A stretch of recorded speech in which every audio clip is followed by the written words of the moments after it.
Day 28, or January the 28th. Fragrant aroma and covenant in writing. Our thoughts today are rooted in Exodus chapter 31, verse 18. When the Lord finished speaking to Moses on Mount Sinai, he gave him the 2 tablets of the covenant law, the tablets of stone, inscribed by the finger of God. Now the big picture surrounding this verse. An altar is described that would be part of the tabernacle project for the children of Israel. This would be made from wood and covered entirely with gold. Sweet-smelling incense was to be burned on this altar, and it would have been very important in setting the scene for reverent and genuine worship of the living God.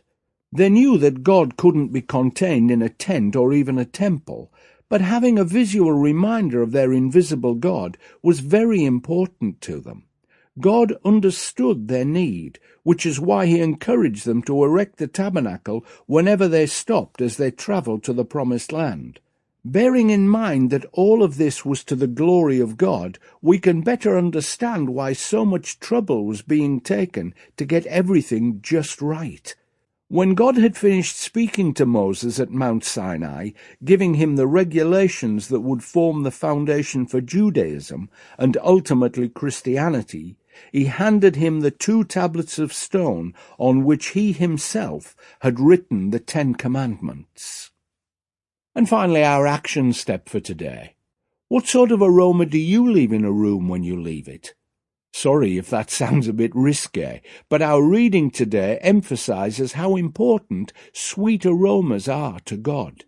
In chapter 30, we read of God telling Moses how to mix a perfume mixture, which would be a sacred anointing oil to be used in the tabernacle. It would consist of myrrh, cinnamon, calamus, cassia, and olive oil. Of course, leaving a smell of perfume is not the point I'm trying to make. What atmosphere do you leave? Is a place better after you leave than it was before you came? It should be, so be careful to make a godly impression.